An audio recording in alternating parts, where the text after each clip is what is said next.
Momentan wird in den deutschen Medien mal wieder das Thema Epstein hochgekocht. Als Waffe im Wahlkampf gegen Donald Trump wird also darauf hingewiesen, dass in zufällig gerade freigegebenen Akten des Falles Epstein der Name Trump als Kunde oder als Freund sehr häufig erwähnt wird. Vor 6 Monaten gab es ein Interview mit dem Bruder von Epstein, Mark Epstein heißt der, und darin behauptet Mark Epstein, dass sein Bruder ermordet wurde und das Justizministerium dahinter steckt, beziehungsweise den Mord vertuscht. Er sagt ferner, Epstein war gefährlich für jede Menge wichtige Menschen und dass Jeffrey Epstein zu seinem Bruder gesagt hätte, that here's a direct quote. If I said what I know about both candidates, I meant Hillary Clinton und Donald Trump, they'd have to cancel the election. That's what Jeffrey told me in 2016, sagte Mark Epstein. Also Jeffrey Epstein behauptete gegenüber seinem Bruder, dass wenn er aussagt, was er über die Clintons und Trump wüsste, dann müssten beide ihre Kandidatur sofort zurückziehen. Ich fasse es erstmal 4, 5 Minuten zusammen, was Mark Epstein sagt, und danach kommt das Originalvideo mit deutschen Untertiteln. Dann kann sich jeder die Details nochmal anschauen. Als Hauptargument erwähnt Mark Epstein, dass der Autopsiereport von 2 erfahrenen Medizinern an Jeffrey Epsteins Körper eindeutig darauf hingewiesen hat, dass Epstein ermordet wurde. Und der oberste Gerichtsmediziner der USA, ohne eine eigene Autopsie durchgeführt zu haben, den Mord als Selbstmord ausgewiesen hat, woraufhin das Justizministerium die Ermittlungen eingestellt hat.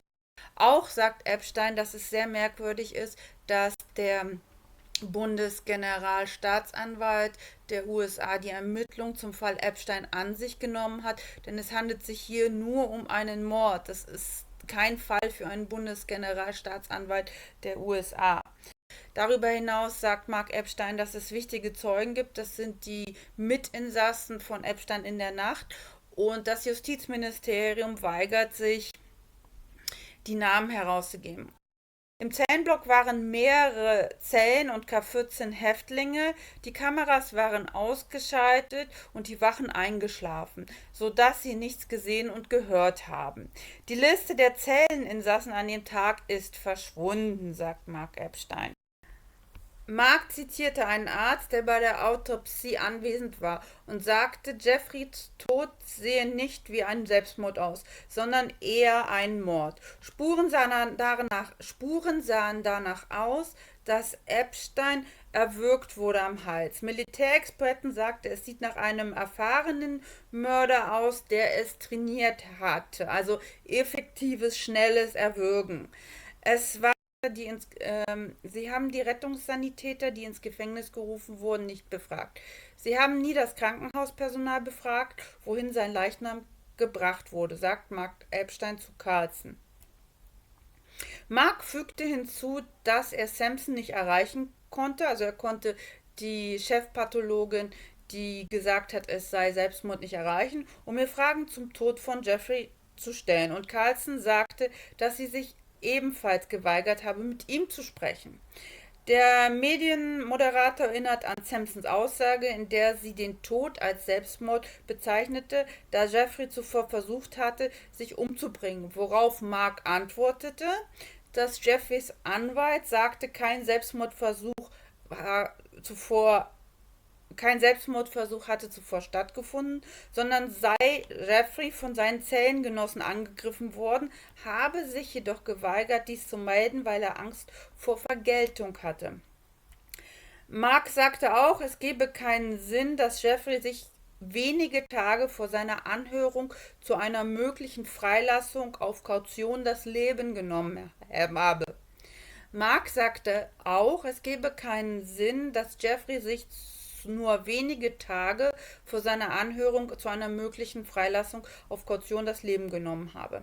Mark sagte auch, es ergebe keinen Sinn, dass Jeffrey sich nur wenige Tage vor seiner Anhörung zu einer möglichen Freilassung auf Kaution das Leben genommen hätte. Jeffreys Bruder zitierte auch einige seiner eigenen Quellen, denen zufolge die Zellenblöcke in der Nacht von Jeffreys Tod unverschlossen geblieben seien. Das heißt, jeder hätte zu Epstein gehen können. Darüber hinaus erklärte er, dass auch andere Verfahren verletzt worden seien, darunter die Überführung der Leiche. Die Leiche von Epstein wurde in den Krankenwagen gebracht und es gab ein Beatmungsgerät auf dem Gesicht von Epstein. Der Tod wurde dann im Krankenhaus festgestellt. Im Krankenhaus wurde die Kleidung von Epstein getauscht, er wurde ausgezogen und neu eingekleidet, was ungewöhnlich ist.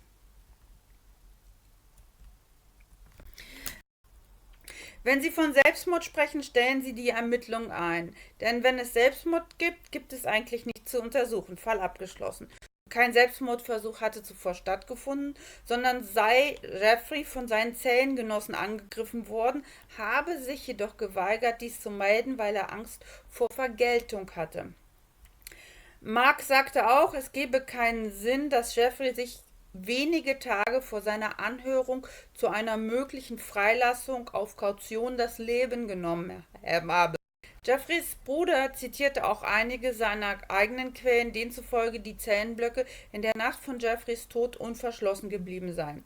Das heißt, jeder hätte zu Epstein gehen können.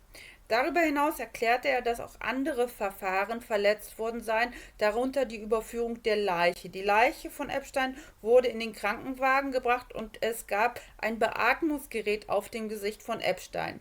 Der Tod wurde dann im Krankenhaus festgestellt. Im Krankenhaus wurde die Kleidung von Epstein getauscht, er wurde ausgezogen und neu eingekleidet, was ungewöhnlich ist. On August 10, 2019, he was found dead in the Federal Correction Facility in Manhattan, in one of the most secure places in the world. Did he kill himself, as the government has claimed ever since, or was he murdered? Well, the overwhelming evidence suggests that he was in fact murdered, and that the US government, including the Attorney General of the United States, covered up that murder. These are the questions that matter most, and they're exactly the ones not being addressed in the news media. Why is that? We decided to speak to someone who has insight into this question, and that is Jeffrey Epstein's only surviving relative. His name is Mark Epstein. He was Jeffrey Epstein's brother, separated by 18 months. He's a successful real estate developer in New York, and he's very concerned for his own safety. So the interview that follows is one that you will listen to rather than see. Mark Epstein refused to appear on camera, but we think what he has to say is worth hearing. Here it is. Do you think your brother killed himself? Not now. No. When I first heard he was dead from suicide, I had no reason to doubt it, so I accepted that. But then after the autopsy and after Bill Bob made that asinine statement, I said, this was not a suicide. But when you first heard the news, you thought it was a possibility that he killed himself. Yeah, I accepted it as a fact. I heard it on the news. The government didn't notify me, as they said. I heard it on CNN in the morning of the 10th. And you're his only survivor. You're the only surviving relative. Yes, yes. He has no children and our parents are gone. And there's no other siblings. When did you start to think that he did not kill himself? Well, after the autopsy and both pathologists, the city pathologist and Dr. Bodden, came out of the autopsy and they said, this doesn't look like a suicide. It looks more like a homicide. So what did you do then? Well, I figured I'd have to look into this and see what's going on. Were you shocked that he might have been killed? It came as a surprise, yeah. So as his only surviving relative, what did you do to find out what happened to him? Well, I started to inquire about what took place. You know, the Justice Department was supposedly investigating. The initial death certificate said pending when it said cause of death, which means pending further investigation. Yes. So, but then a few days later, it was declared a suicide by the chief pathologist who was not at the autopsy. And the questions became what investigation was done in such a short period of time to make her determine it was a suicide, or was she basing it on Bill Barr's statement? And who was the chief pathologist who made that declaration? Dr. Roman. That was the pathologist who was there No. That was Sampson. Barbara Sampson was the chief pathologist. Dr. Right. Roman did the actual autopsy with Dr. Bonin. So Barbara Sampson is the person who declared it officially a suicide, and she was not, as you said, at the autopsy. I mean, she was not present for it. Correct. And when they call it a suicide, they stop investigating. Because if there's a suicide, there's really nothing to investigate. Right. If it's a suicide, because somebody killed themselves, case closed. So that's how they can just sort of cover it up. They never did an investigation. They never interviewed the EMTs that were called to the jail. They never interviewed the hospital personnel where his body was shipped. I can't get any answers as to what investigation was done. When I met with the Justice Department people a few months after the death, every question I asked was answered by saying, after a thorough investigation, we determined it was a suicide. It was like them pleading the fifth. I got the same answer to every question I asked. So, did you speak to Barbara Sampson, the official who ruled this a suicide? No, I haven't been able to get to her. Oh, she never called you? No. So in her public explanation, she has been asked about this. We tried to reach out to her. She refused to speak to us for reasons we don't understand. But in her official explanation, she suggested that she ruled it a suicide, effectively overruling the judgment of the people who actually performed the autopsy, because your brother had attempted suicide previously. Yeah, but that's been shown to be false. You can listen to David Schoen, his attorney, on the podcast, the Crime Waves podcast.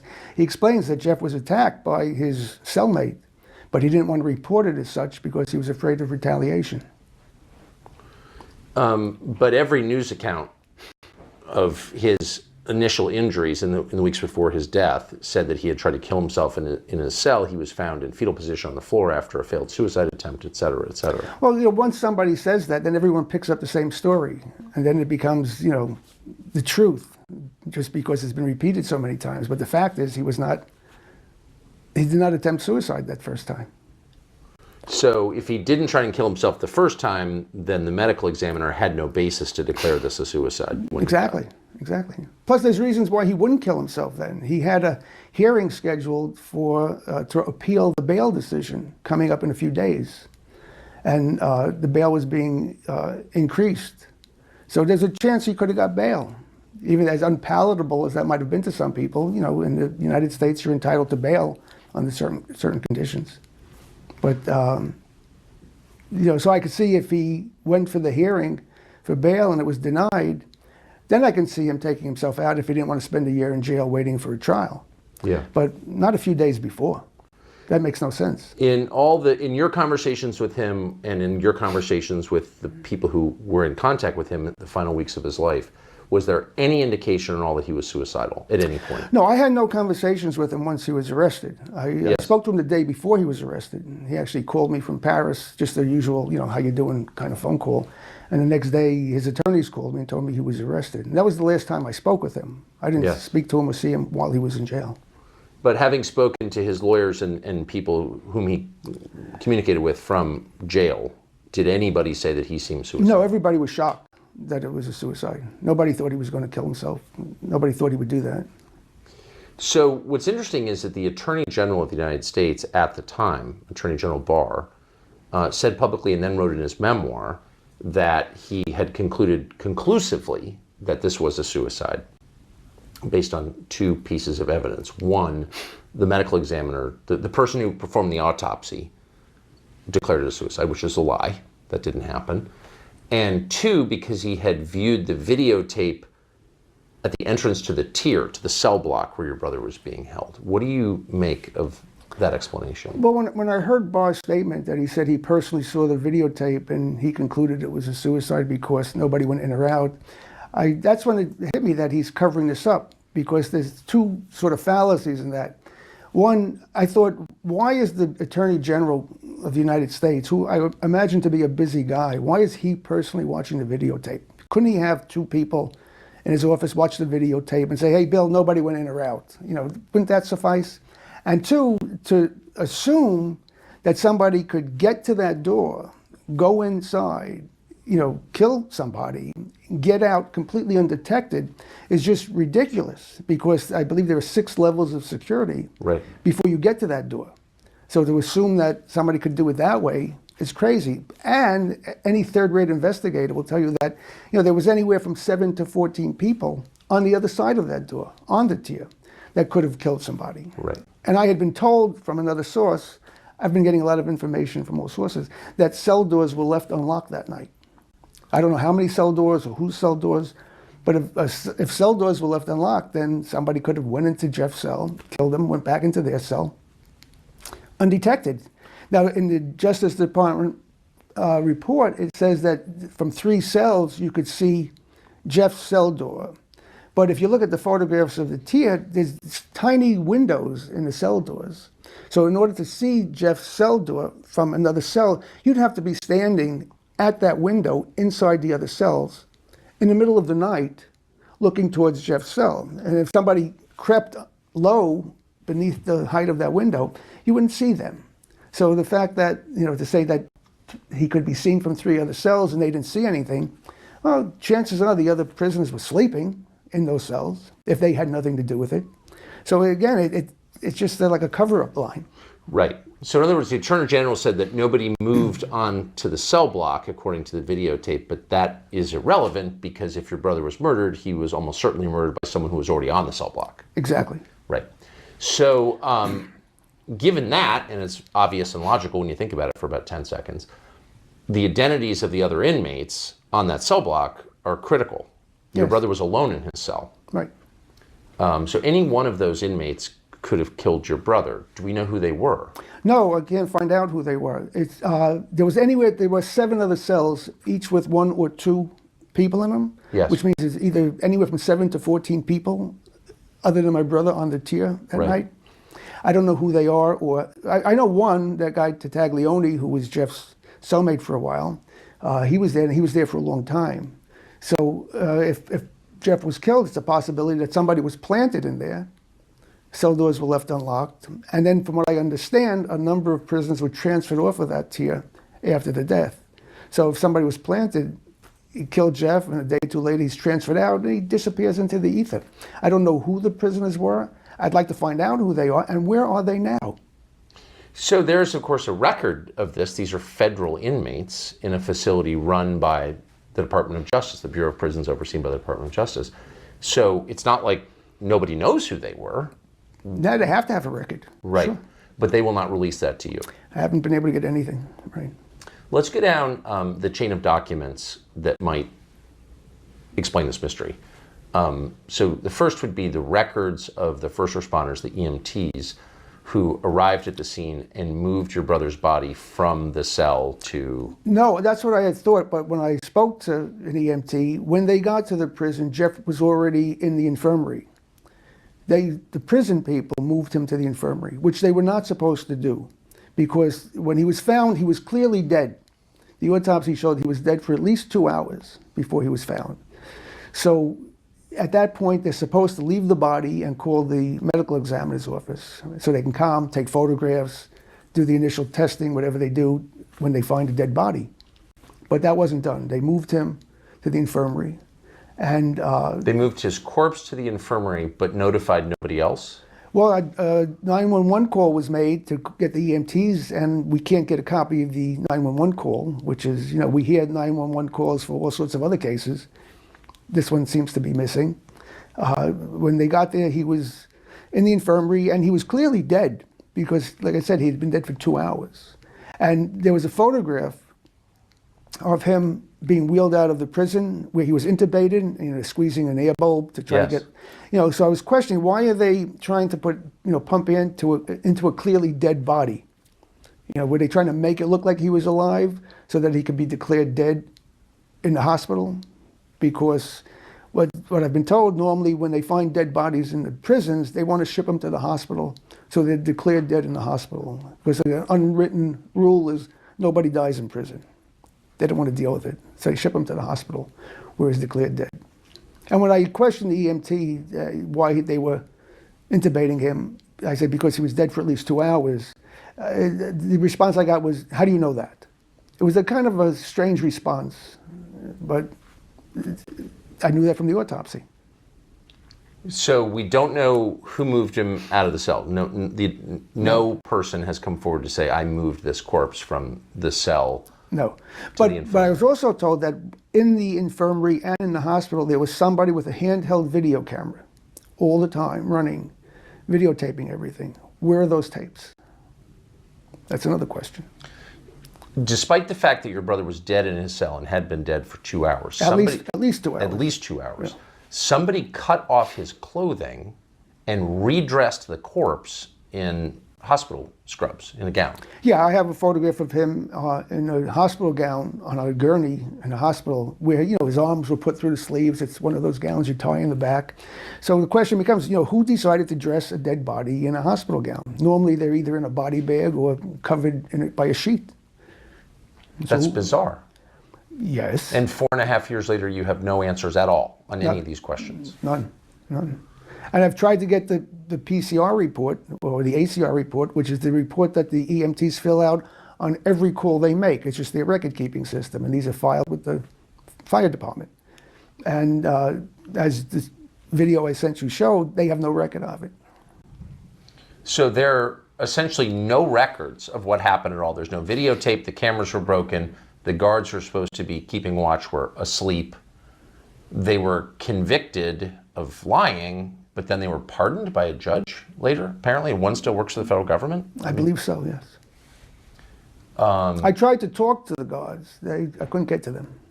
I tried to contact them through their attorneys, and I couldn't get to them. Okay, so then there was famously an investigation into this overseen by the Department of Justice's head investigator. Where's that? Well, they came out with a report, a few months ago, and for 4 years we've been trying to find out what position his body was in when it was found, and we couldn't get an answer to that either. But in the report, it described how he was found. It said that he was in a seated position with his legs extended in front of him, and he was hanging from the top bunk. So if you picture that, basically all of his body weight, or most of his body weight, was hanging by this noose around his neck, or the ligature around his neck. He had some weight on his feet, but the bulk of his 180 some odd pounds was hanging.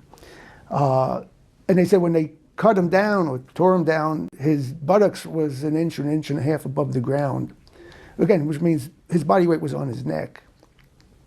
Now, if somebody's hanging like that, the noose or ligature would ride up high on the neck and go high behind your ears to where it was tied to. But the autopsy photographs show that the ligature mark on Jeff's neck is in the middle of his neck and goes straight back, as if someone put a rope around his neck and strangled him, like Carlo in The Godfather, in the car. Or the electrical cord to his CPAP or the electrical machine. cord, or whatever was there, but it doesn't look like the fabric from a bed sheet. So if it seems clear just from the photographs of his autopsy that he was strangled with, say, a cord, wouldn't you test that cord for his DNA? Yeah, nobody seems to know where that is. Also, the way they said he was hanging, and again, he had to be there for at least 2 hours. When you die, the blood in your body settles to gravity takes the blood down to the lowest parts of your body, and they become blotchy from the blood pooling under the skin. So the back of his legs and his buttocks should have what's called lividity. They should have this blotchiness, like bruising look on the back of his legs and his buttocks. The autopsy photographs show that his legs are clear. So he couldn't have been hanging that way for more than, for 2+ hours. He'd have blood pooling in his legs. That's not the case. So did the report explain the discrepancies from the autopsy? That bones in his neck were broken that are not seen in hangings, but are seen in strangulations? Those broken bones are not, they're seen in strangulations, but because he had 3 bones, it's also from karate chop to the neck will break bones like that. And that seems to be what I've spoken to military people, a preferred way of killing people is you karate chop them in the neck really hard, you collapse their windpipe, and that disorients them and incapacitates them, and then usually they just break their neck, or you can strangle them.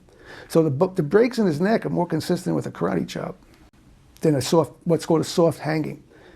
You know, when you tie something around your neck and you sit down or hang yourself from something soft, like, you know, unfortunately Robin Williams or Andre, you know, Bourdain, was it, who killed himself? Anthony Bourdain. Right, those are soft hangings, as opposed to, you know, Brooks in Shawshank Redemption, who stood on a chair and sort of jumped off. That's a hard hanging. That will snap the bones in your neck. But that wasn't what happened with Jeff.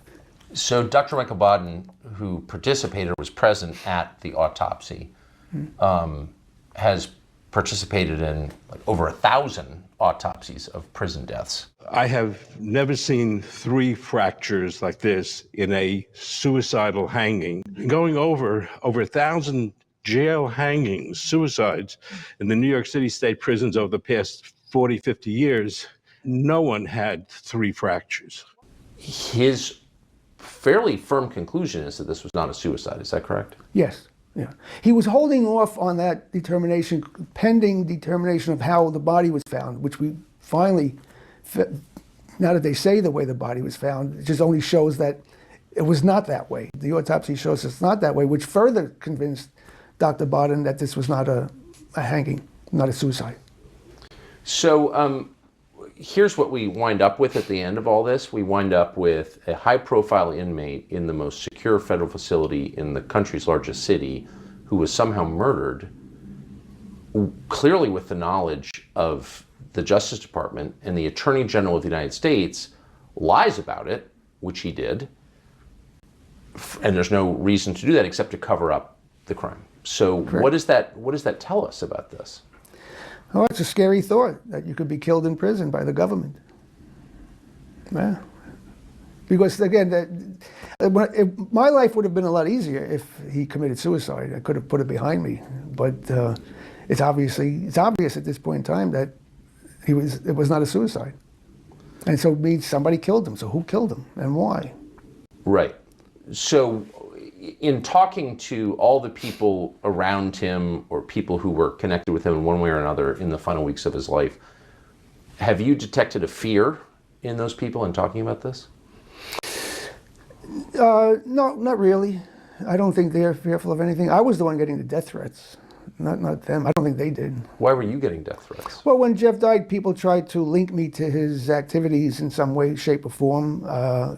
Again, I had not seen Jeff for 7 years prior to his death. We were in communication. We spoke, we emailed, but we lived 2 different lives. So I didn't know his inner circle, and he didn't know mine. But people tried to link me to his activities, and I was in contact with the FBI and the New York Police Department about the death threats, and I had at times had armed guards. When I went to the autopsy, I had armed guards with me to protect myself. From whom? From whoever killed Jeff. But anyone who could murder someone in a federal detention facility obviously has a lot of power. Yeah, well, I was trying to protect myself as best as I could. Yeah. Do you fear I notice you're not appearing on camera. You've asked not to appear on camera. Yeah, I don't want to be recognized. I travel a lot, and there's no need for me. This is not about me. This is about Jeff's death. Did you have any inkling at all that your brother was involved in anything that might get him killed by a government? No.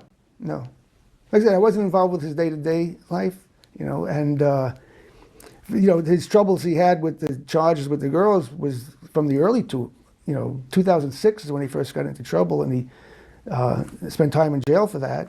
Well, that's a question that's occurred to me. I mean, he went through all this, whatever you think of it, and then he was charged again for the same things, effectively. Right. I mean, from what I understand, he had a non-prosecution agreement Right. with the federal government on that when he made his plea deal.